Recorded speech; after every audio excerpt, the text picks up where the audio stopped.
پڑھو اے نبی صلی اللہ علیہ وسلم آپ کے رب کے نام سے. پڑھنا، قرآن بھی پہلا اترا تو پڑھنے کے تعلق سے نصیحت کرا تھا. جب تک ہمارے نبی نہیں پڑھیں گے تب تک اس بات کو صحیح معنی میں سمجھیں گے نہیں. تو اسلام بھی یہی سکھاتا ہے، بنیاد بھی اسلام کا یہی ہے، قرآن کی بنیاد بھی یہی ہے کہ پڑھنا. اور اسلام میں بھی محض ایک اچھی فرضیت جو ادا کی جانے والی ہے وہ ہے علم کا سیکھنا. جب تک ہم علم کو نہیں سیکھیں گے حقیقی معنی میں خدا تعالیٰ کو، اللہ تعالیٰ کو ہم پہچان سکیں گے. تو اسی لیے علم کا پڑھنا بالکل ضروری ہے. تو آئیے انشاءاللہ ایک اور بھی بات ہم جانتے چلیں. قرآن میں اللہ سبحانہ و تعالیٰ علم کے تعلق سے بعض جگہ پہ اس کی اہمیت کو بتاتا ہی ہے.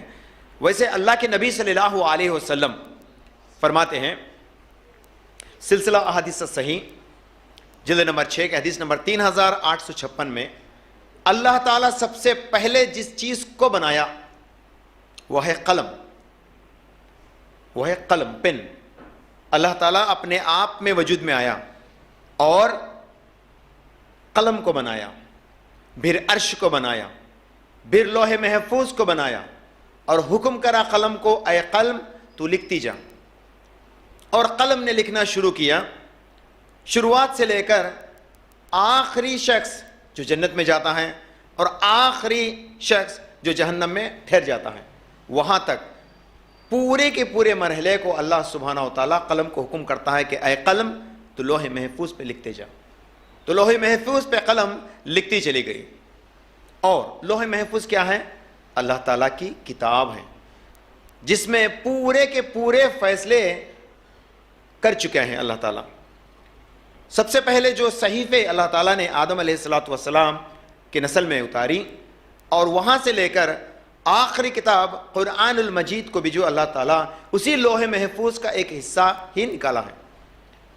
لوح محفوظ سے جو آخری آیات، آخری احکام جو اس زمین پہ آئے وہ قرآن ہے. آخری حصہ جو لوح محفوظ کا جو زمین پہ آیا وہ قرآن ہے. اور اللہ تعالیٰ کے نبی صلی اللہ علیہ وسلم کے اوپر قرآن کے علاوہ کئی ایسے آیتیں نازل ہوئے جس کو ہم حدیث کہتے ہیں. ان خیر الحدیث کتاب اللہ. حدیث کا مطلب ایک احکام یا خدا تعالیٰ کے طرف سے نصیحتیں ہیں.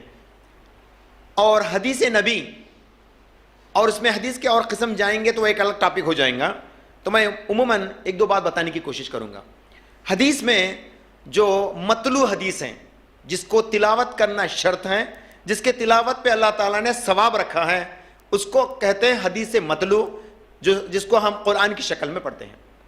اور حدیث غیر متلو جس کو سیکھنا سمجھنا ضروری ہے لیکن تلاوت کرنے پر کوئی ثواب نہیں، تو اس کو بولتے ہیں حدیث غیر متلو.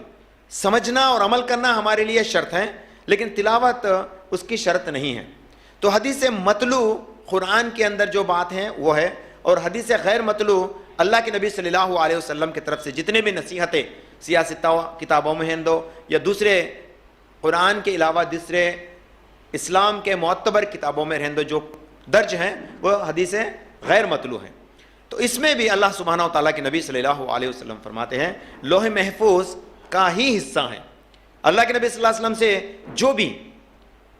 جو بھی نصیحت نکلی وہ یہی لوح محفوظ کا حصہ ہے. آج ہم سب کا یہاں پہ جمع ہونا بھی یہی لوح محفوظ کا حصہ ہے. اور آخری ڈیسیشن جو اللہ سبحانہ و تعالیٰ کا ہوگا وہ بھی لوح محفوظ کا حصہ ہی ہوگا. تو اللہ تعالیٰ قلم کو حکم کرا کہ اے قلم تو لکھتی جا. تو اللہ قلم نے لکھنا شروع کیا. کہاں سے لکھنا شروع کیا؟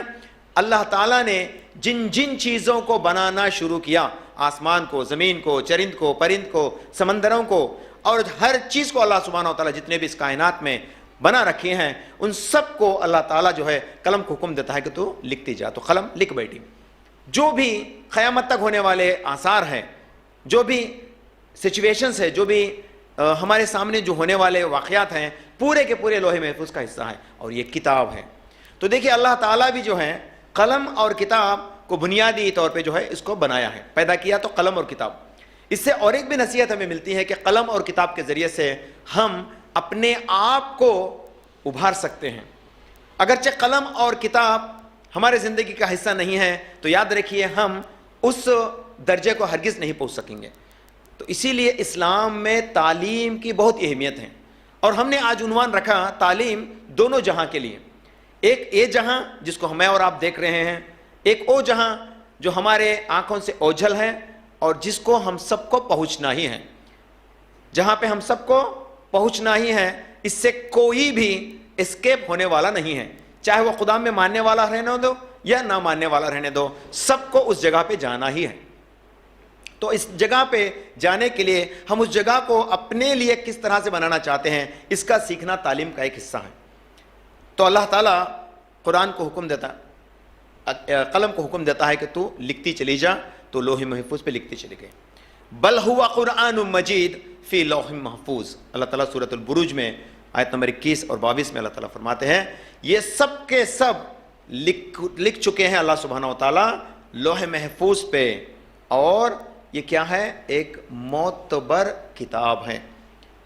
جب قرآن شریف نازل ہوئی تو یہ لوح محفوظ سے آسمانی دنیا تک آ گئی ایک ہی وقت، پھر وہاں سے وقفہ بوقفہ جیسے جیسے ترتیب بنتی گئی، جیسے جیسے ضروریات بنتے گئے، اسی طرح سے اللہ سبحانہ و تعالیٰ جو ہے اس کو نازل کرتا گیا، اور ان میں سے اللہ سبحانہ و تعالیٰ جن کو منسوخ کرنا چاہتا تھا وہ منسوخ کر دیا، اور جو رکھنا چاہتا تھا وہ رکھ دیا، اور جس کو اور ایک آیت سے تبدیل کرنا چاہتا تھا وہ تبدیل بھی کیا گیا۔ بعض ایسے آیت قرآن کے اندر ہیں جہاں پہ یہ ڈسکشن آتی ہیں کہ اللہ تعالیٰ آیت نازل کرتا ہے پھر اس کو منسوخ بھی کرتا ہے، وہ اللہ کی قدرت